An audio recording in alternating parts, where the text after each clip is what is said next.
오늘 저희들 하나님의 말씀은 요한복음 17장 1절부터 5절까지의 말씀을 봉독하여 드립니다.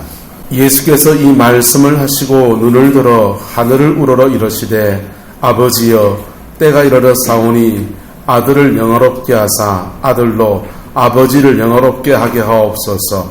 아버지께서 아들에게 주신 모든 사람에게 영생을 주게 하시려고 만민을 다스리는 권세를 아들에게 주셨음이로소이다.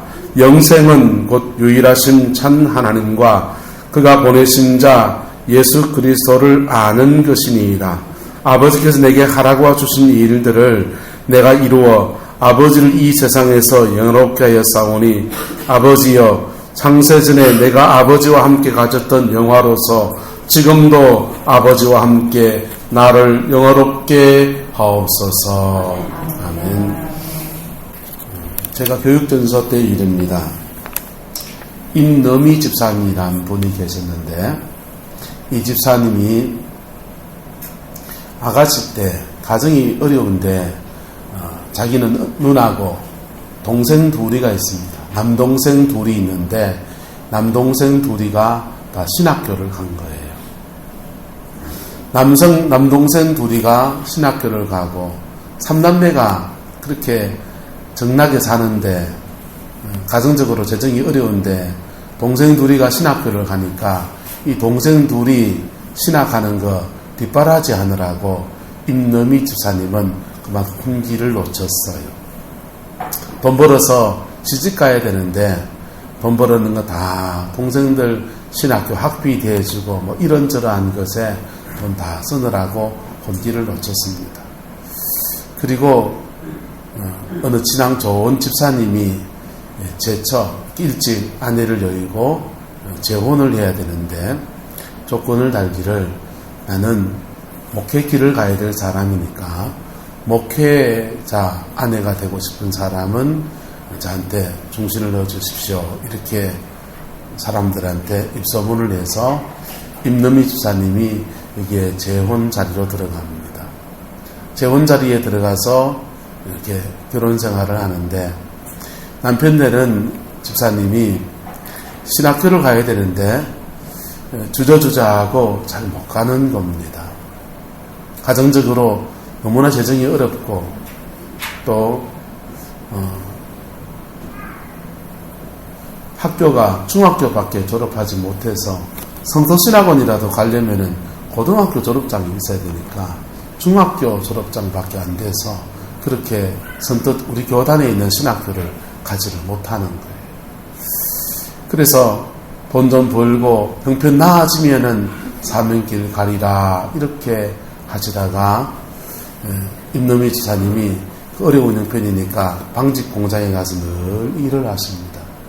방직 공장에 일하다가 점심때 쫓아와서는 딸 둘이 있는 거 밥 챙겨 먹고는 급하게 자기도 밥을 한술 뜨고 와야 되니까는 그 된 밥을 그냥 너무 그렇게 급체 식사를 급하게 하시는 거예요.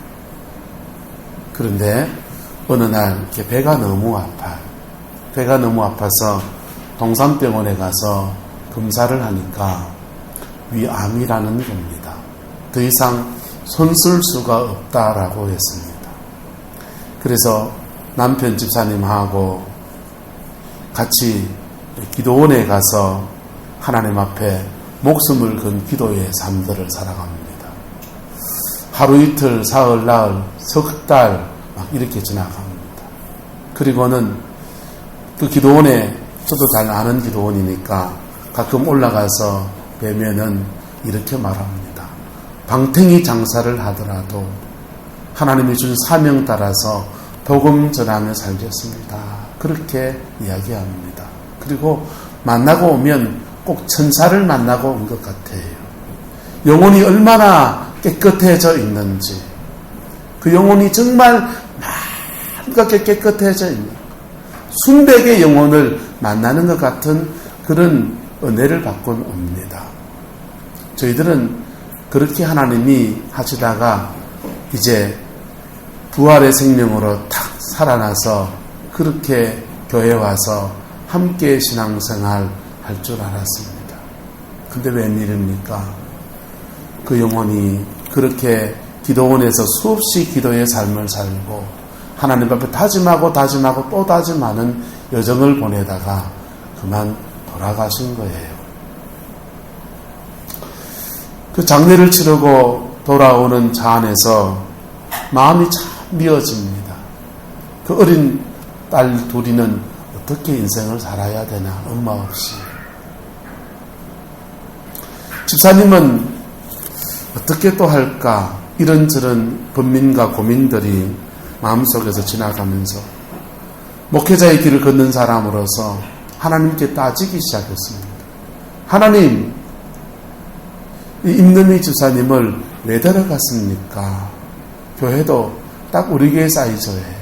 그렇게 교회도 크지 않아서 교회에 안살림을 거의 다 해주시는 집사님이시고 너무 수고를 많이 하시는 분이신데 이런 좋은 일꾼들을 좀 남겨주셔야지 왜 데려가시냐고 하나님께 따지기 시작합니다. 따지면서 그 하간 예배를 드리고 돌아오는 차를 타고 이렇게 오는데 마음에 하나님이 이 말씀을 담아주시는 거예요. 마음에 하나님이 이 말씀을 담아주시는 겁니다. 성도의 영화에 대한 말씀을 하나님이 마음에 담아주시더라고요. 그때 이후로 어려운 장례를 칠 때마다 저는 이 말씀을 마음에 늘 새깁니다. 하나님이 그 임금희 집사님이 그런 중환병에 없었다면은 그 기도원에 가서 생사를 걸고서 하나님 앞에 전심으로 나가서 기도하는 시간을 가질 수 있었겠는가.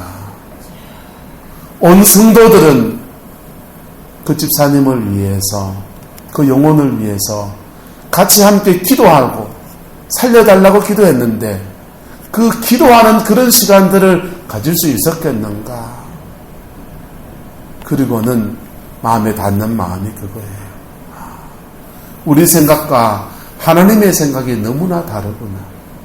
우리는 살아 돌아오면 영광이고 축복이고 복이라고 생각하지만은 하나님은 그 기도와 간구와 주 앞에 나가는 그 마음을 받아서 그 영혼을 맑게 시키셔서 거룩하게 하셔서 데려가시는 것이 하나님의 뜻이로구나.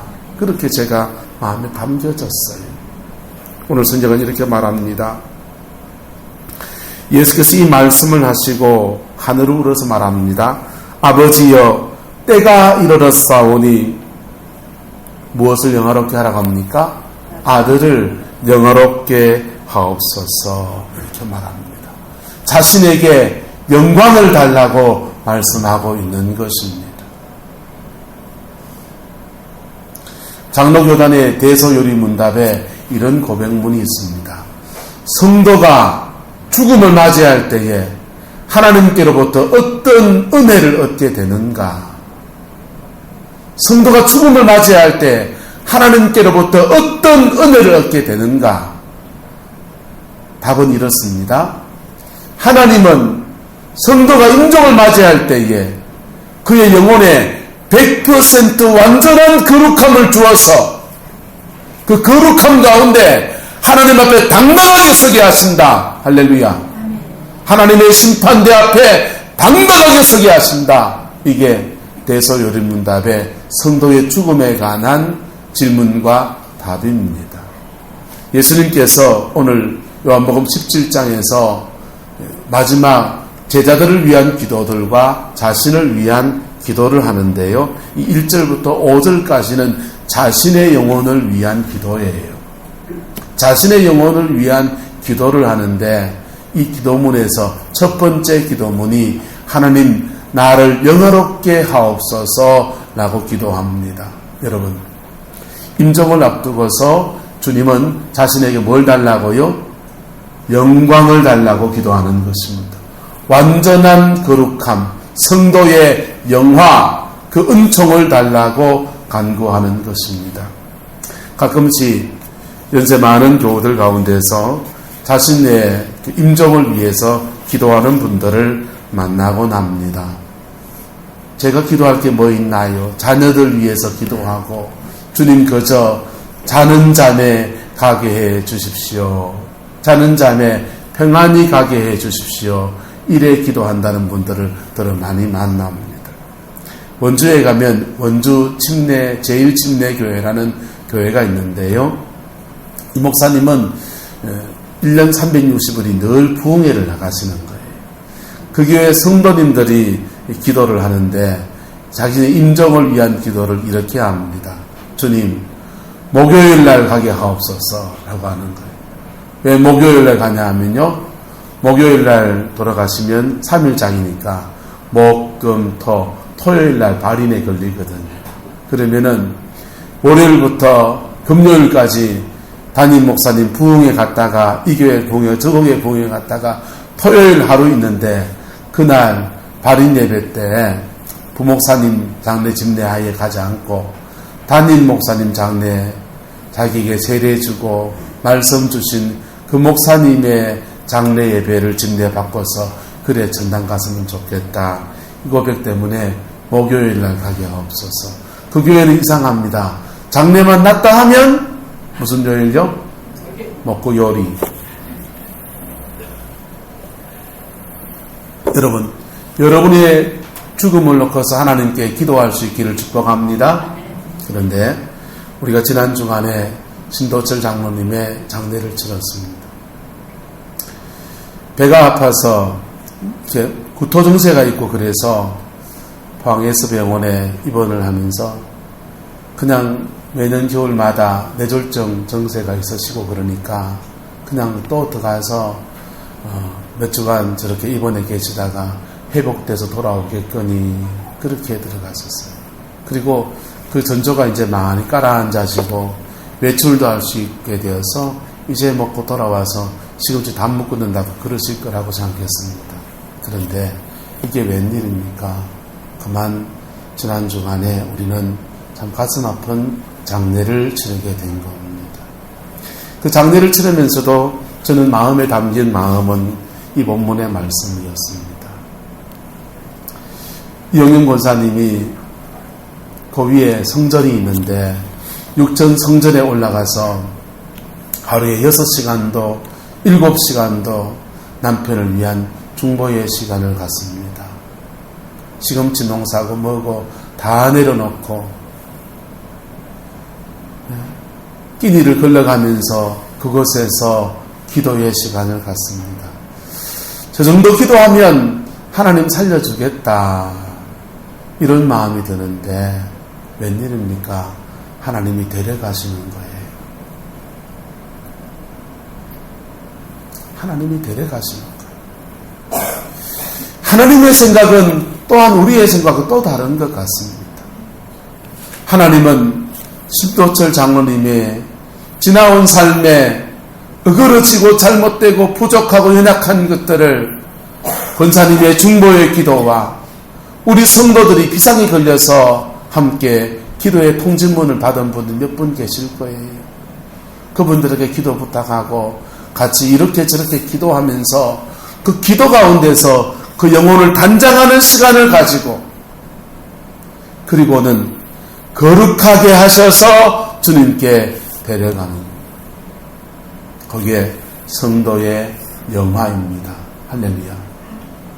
요한계시록에 보면은 성도들이 하나님께 앞에 나가는데 두 가지로 가지고 나갑니다. 성도들이 흰옷을 입은 수많은 무리들이 하나님께 나오는데 그들이 두 가지로 하나님 앞에 설 수 있다라고 말을 합니다. 하나는 따라합시다. 성도의 옳은 행실과 어린 양 예수의 피. 성도의 옳은 행실. 하나님의 백성답게 주를 똑바로 섬기고 사람 사랑할 줄 알고 인생의 어떻게 세울 줄 알고 성도의 옳은 행실과 그 다음 또 하나 뭐라고요? 어린 양 예수의 피. 이 땅에 우리가 믿음으로 산다고 하지만은 죄가 없는 사람이 어디 있어요? 상처가 없는 사람이 어디가 있어요? 그래서 우리의 승리의 제목은 성도의 뭐라고요? 옳은 행실과 그렇지 못했던 많은 부분마다 뭐라요? 어린 양 예수의 피. 할렐루야. 이 어린 양 예수의 피 그냥 떨어지는 게 아니고 우리가 주님께 우리의 죄를 직고하고 고백하고 회개할 때에 그 예수의 피가 그 영혼을 덮어서 깨끗게 하는 겁니다. 할렐루야. 죽음을 맞을 때도 마찬가지예요. 예배당에 나온다고 그냥 덜렁천당 가는 게 아니라고요. 죽음을 맞을 때도 우리가 예수를 믿지만은 우리의 죄된 삶 속에서 세상에 묻은 때들, 우리 인간관계에서 얽혔던 죄악들, 상처들, 눈물들, 그런 거 다 주님 앞에서 다 풀고 가는 은혜가 너무나 소중한 것입니다. 할렐루야. 고순도철 장로님을 하나님이 병원에서 그 과정을 보내셨어요. 그 병원에 입원해 있는 동안에 돈 썼지요. 870만 원 정도 병원비가 나왔나요? 돈도 들고 슬픔도 있고 눈물도 있었지만은 하나님은 그 돈보다 그 영혼의 거룩함을 더 세우시기 원하시는 겁니다. 돈보다 그 영혼의 거룩함을 더 세우기 원하시는 겁니다. 그래서 주님이 귀한 장로님을 영화라고 하는, 성도의 영화라고 하는 그 축복 안에서 이렇게 받아주신 겁니다.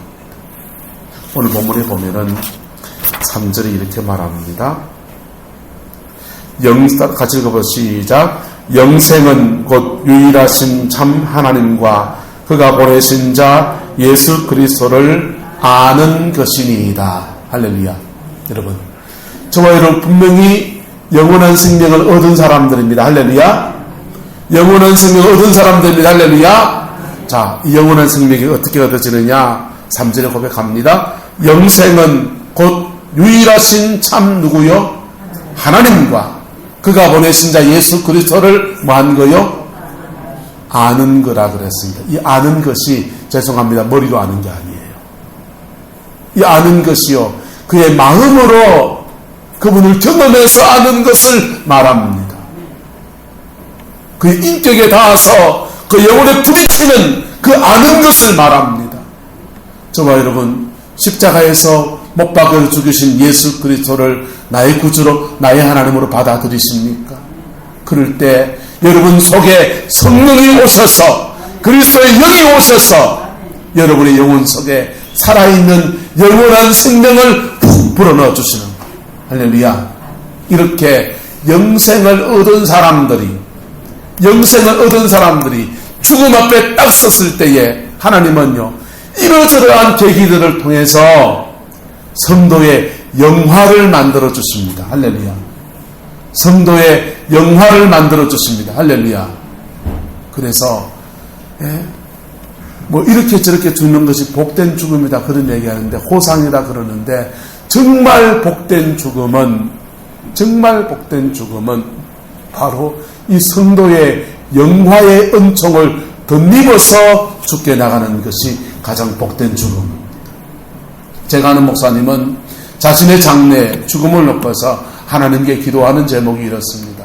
하나님, 내가 죽기 전에 일주일만 아프게 해주세요. 편안하게 가셔야 될 텐데 이어르는 기도 제목이 그렇습니다. 하나님, 나 죽기 전에 일주일만 아프게 해주세요.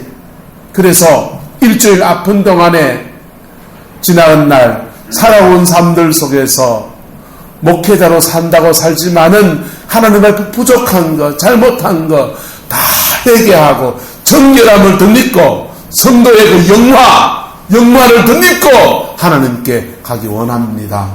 이 고백인 겁니다. 여러분, 그분은 그렇게 기도하시니 그렇게 하나님이 인도해 가시겠지요. 그런데 그런 기도하지 않을 때 하나님은요, 비상수단을 쓰시는 거예요.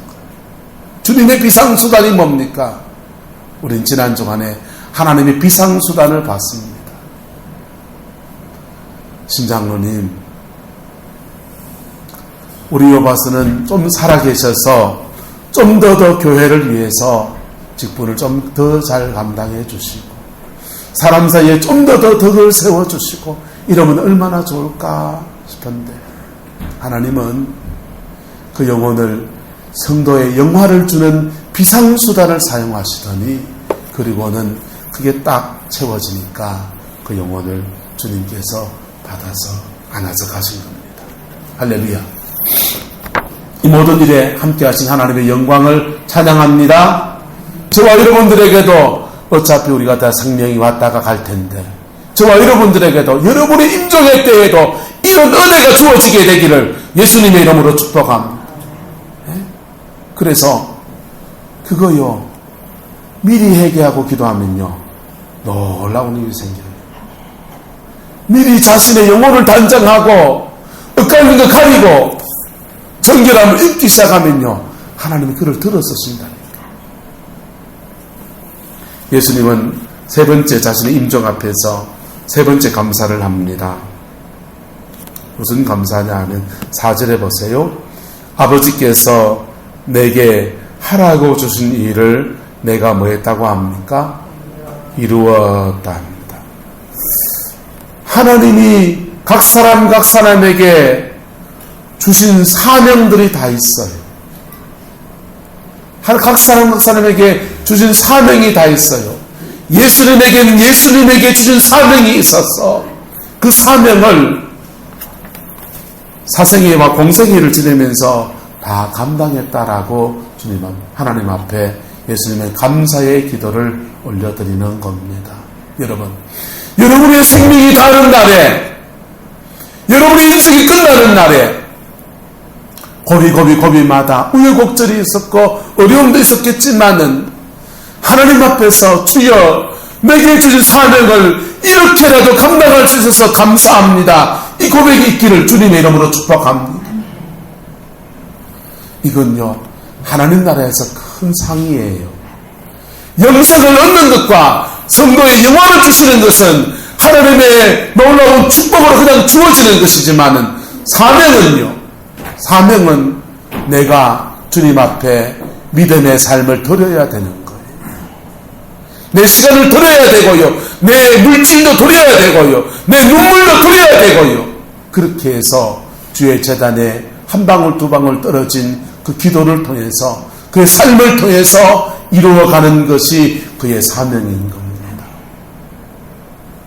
고신도철 장로님은 이 사명이라는 부분에 관해서 얼마나 감당하셨을까 그런 생각을 합니다.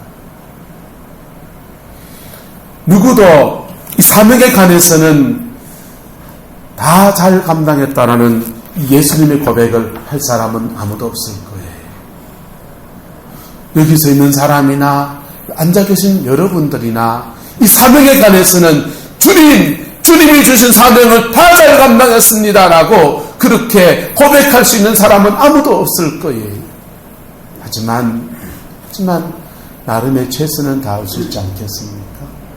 주님은요 요한복음에서는 이렇게 감사하지만은 요 다음 사건 십자가를 지는 그 마지막 사건을 감당하십니다.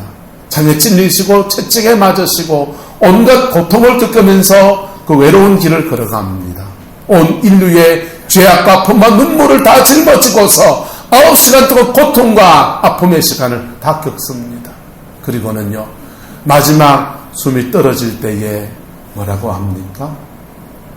따라합시다. 다 이루었다. 끝까지 목숨이 떨어지는 그날까지 그의 사명을 끝까지 감당하는 것. 예수님은 이 사명 때문에요 청년의 집에도 뛰어들어가고 세리도 만나주시고 문둥병도 알아주시고 온갖 문제 있는 사람들을 사명 때문에 그 짊어지고 가는 것. 그게 예수님의 길이었습니다.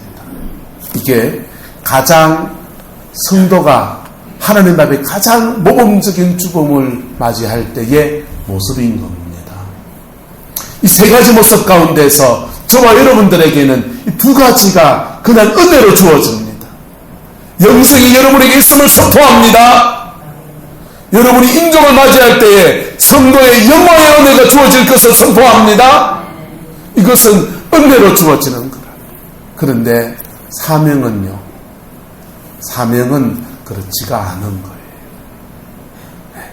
사명은 그렇지가 않은 거예요.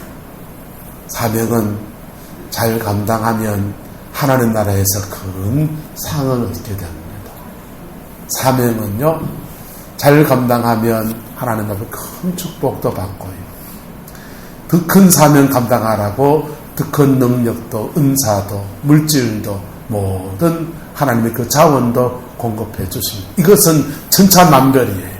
어떤 사람은 이 사명을 감당해서 하나님의 은혜 속에 더 큰 서쪽에 들어가서 쓰임받는 사람도 있는가 하면, 그렇지 못한 사람들은 그냥 예수 믿고 구원받은 데서 만족하며 살아야 될 사람도 있는 것이지요. 제가 신학교 신대원 시험을 치고서 동기들과 함께 1일 수련회를 갔었습니다. 1일 수련회를 하는데 그 수련회 중에 저마다 다 신학교로 온 사연들을 말을 합니다. 저도 뭐 이런 얘기하고 남도 뭐 이런 얘기하고, 한 바퀴를 한 50명 정도 되는 신학생이 그 한 바퀴를 다 돌고 나니까 한 2시간쯤 걸리더라고요.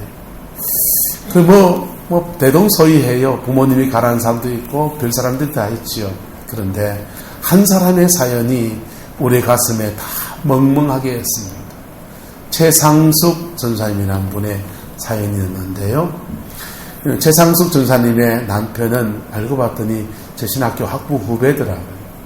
학부 후배인데, 한해 후배인데요.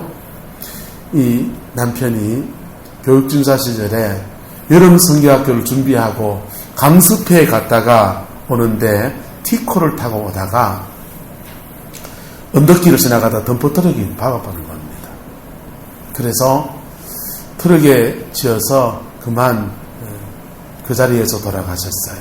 소천을 하시고, 그리고는 자기는 남은 2아이를 기르면서 살아가는 게 너무 빡빡하게 막 그냥 살아가고, 남편을 잃어버린 슬픔도 다 지우지 못하고 어떻게 살아야 되는 삶의 고통도 더불어 있는데, 어느 날 시어머니가 찾아왔더라는 거예요.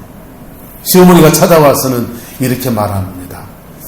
내 아들이 신학을 가서 신학교 졸업하면 미얀마에 선교사 가려고 했는데, 그 사명 감당하려고 했는데 그렇게 못 감당하고 갔는데, 그거 누군가는 짊어지고 가야 안 되겠나.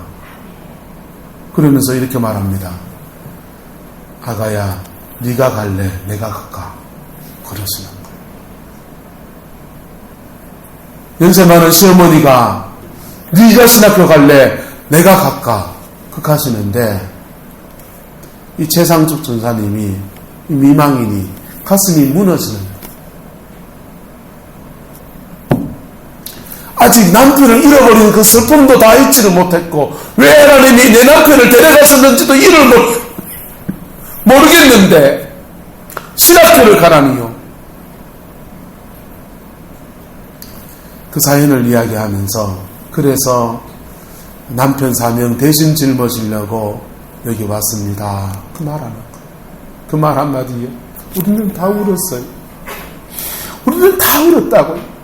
다 울면서 하나님 앞에 사명을 가는 길은 무슨 길이길래, 이것이 뭐 그렇게 대단한 길이길래 생업도 포기하고 남편이 죽고 난 그 자리에 이어서 아내가 그 길을 대신 가겠다고 나서야 되는가. 그런 마음들 때문에 우리 가슴이 철렁 내려앉고, 그리고 하나님 앞에 목사가 되는 길 속에 흩어져 가지 말아야 되겠다, 이런 결단들을 했던 기억이 납니다. 유가족들에게 부탁합니다. 장로님이 짊어지고 가야 될 사명들이 있었습니다. 그 사명을 크게 작게 남은 가족들이 짊어지고 가는 은혜가 있기를 축복합니다. 우리 성도님들에게도 부탁합니다. 도인이 짊어지고 가야 될, 장로님으로서 짊어지고 가야 될 사명들이 있었겠지요. 그것을 크게 작게 짊어지고 가는 저와 여러분 되기를 예수님의 이름으로 축복합니다. 그래서 그리스도 안에서 한 몸의 아름다운 영광과 은혜를 함께 이루어가는 그 은혜가 있기를 예수님의 이름으로 축복합니다. 세 가지 얘기했습니다. 저와 여러분들에게 그리스도를 믿는 것은 죽음을 뛰어넘는 영생을 주는 진리라는 것입니다. 할렐루야. 첫 번째입니다. 두 번째, 여러분이 생명이 다하는 날에 하나님은 완전한 거룩함을 주셔서 우여곡절 이런 과정 저런 과정을 지나가겠지만은 그 과정 속에서 완전한 거룩함을 주어서 하나님 앞에 당당하게 서게 하실 것입니다. 할렐루야. 세 번째는요, 각자에게 주어진 사명들 앞에 겸허하게 여러분의 삶의 부분들을 내고놓고서 감당해가는 그 은혜가 있기를 주님의 이름으로 축복합니다. 하나님이 맡기신 것은 허투루 할 수가 없는 거예요. 우리가 대통령이 우리에게 뭘 부탁하면은 그 허투루 할 수 없듯이 하나님이 우리에게 맡기신 것은 허투루 할 수 없는 거예요. 우리가 할 수 있는 최선을 다해서 그 사명의 길을 걸어가는 것입니다. 여기 서 있는 사람만 사명자가 아니고 앉아있는 저와 여러분 모두에게 자신의 삶의 풍복에 맞는 사명들이 있다는 것입니다. 할렐루야. 이것을 이루어서 여러분이 생명이 다하는 날에, 아니 시간 동안 제가 살아보니까, 저도 이제 50년을 이제 넘어가며 살아보니까 하나님은 중간중간 정산을 하시더만 하나님의 중간 정산의 때에 이 세 가지의 축복을 받아 누리는 저와 여러분 되시기를 예수님의 이름으로 축복합니다. 그래서 여러분의 영혼이 잘되고 범사가 잘되고 강건하게 되어지는 그 은혜가 있기를 주님의 이름으로 축원합니다. 기도하겠습니다. 사랑과 은혜가 많으신 아버지 하나님, 생명을 주셨다가 또 데려가시는 것이 하나님의 뜻 안에 있길래 우리는 이 일에 대해서 하나님 앞에 시비할 수 없습니다. 그러나 우리 마음에 너무나 많은 안타까움이 아직도 남아 있습니다. 주님, 그러나 이 속에서 하나님의 사랑을 봅니다. 이 일들 속에서 하나님이 이루어가시는 경륜을 봅니다. 주님, 저희들도 주님 앞에 설 때에 이런 은혜를 입게 하옵소서. 우리들도 주님 앞에 설 때에 이런 은총을 덧입게 축복하여 주시옵소서. 주님, 우리를 위한 중보자가 일어나게 도와주시고 우리가 주 앞에 기도할 수 있게 해주셔서 내 영혼 단장하고 하나님께 나가는 그 은혜가 있게 축복하여 주시옵소서. 우리의 남은 생애에 하나님 내게 주신 사명의 분복을 따라서 믿음의 삶을 살아가는 그 은혜가 있게 하나님 역사하여 주시옵소서. 하나님 축복하여 주시옵소서. 은총과 사랑을 드리워 주시고 영광을 부어 주옵소서. 주께서 함께해 주시길 원합니다. 지금은 우리 구주 예수 그리스도의 은혜와 우리 하나님의 그 크신 사랑과 성령님의 내주 교통하심, 오늘 이 말씀 속에서 남은 생을 하나님 안에서 살기 원하는, 믿음으로 승리하기 원하는 성광의 모든 성도들과 슬픔 중에 이 말씀 속에 다시 소망을 붙드는 모든 유가족들 위해 지금부터 영원토록 함께 계시기를 간절히 축원하옵나이다.